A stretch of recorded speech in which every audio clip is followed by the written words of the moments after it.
বন্ধুরা, welcome to my mini blog.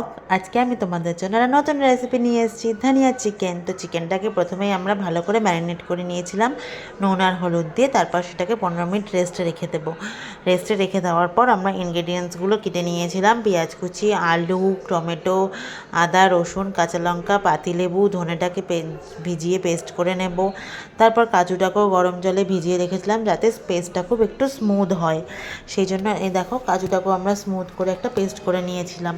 এরপরে আদা আর রসুনটাকেও পেস্ট করে নেব। সেই পেস্টটা করে নেওয়ার পর গ্যাস অন করে কড়াইটা বসিয়ে কড়াইটাতে তেল দিয়ে তেলটা গরম না হওয়া পর্যন্ত আমরা ধনেপাতা আর কাঁচা লঙ্কাটাকেও পেস্ট করে নেব। যেহেতু এটা ধনিয়া চিকেন সেহেতু ধনেপাতা আর কাঁচা লঙ্কার পরিমাণটা একটু বেশিই দিয়েছিলাম। তার মধ্যে একটু পাতিলেবু দিয়ে দিয়েছিলাম কারণ যাতে ধনেপাতার রঙটা ফ্রেশ থাকে, আর একটু ঠান্ডা জল, কারণ ঠান্ডা জল দিলে সেটা পারফেক্টভাবে জিনিসটা পেস্ট হয়। তারপরে আমরা আলুটাকে ভেজে নিয়ে কড়াইতে গরম তেলে লবঙ্গ আর এলাইচি দিয়ে পেঁয়াজটাকে ভালো করে ফ্রাই করে নিতে হবে। বেশিক্ষণ না, পেঁয়াজটা হালকা একটু ব্রাউনিশ হয়ে যাওয়া পর্যন্ত সেটাকে ফ্রাই করব। তার মধ্যে একটু নুন দিয়ে তারপরে মাংসটা দিয়ে দেব, দিয়ে ভালো করে কষাতে হবে। মাংস আর আলু দুটোকে একসাথে দিয়েছিলাম কারণ যাতে ভালোভাবে সিদ্ধ হয়। আর দেখো আমরা কিন্তু এই রান্নাটায় একদমই কোনো জল ইউজ করিনি। তারপরে আমরা গোলমরিচটাকে একটু গুঁড়ো করে নিয়ে এবার ধনে পেস্টটাকে এইভাবে ছেঁকে জলটা দিয়ে নিতে হবে। আর একটু ধনে দিলেও তোমরা দিতে পারো, তাতে টেস্টটা একটু সুন্দর, ধনের টেস্টটা আসবে। এরপরে জিরে গুঁড়ো দিয়ে সেটাকে ভালো করে, আর গোলমরিচ গুঁড়ো দিয়ে সেটাকে ভালো করে একটু কষিয়ে নেব।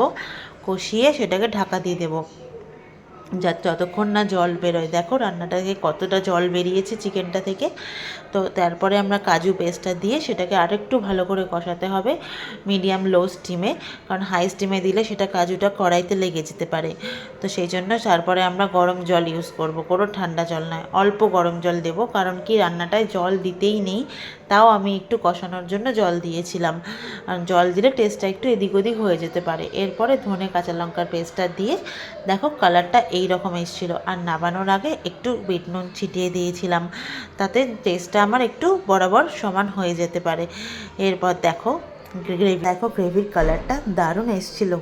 জি মিস্টার, খাবারটা এবার খেয়ে বলুন কেমন হয়েছে। বাহ, দেখতে দারুণ হয়েছে, খাবারটা তো অপূর্ব হবে। বাহ, বাই গাইস।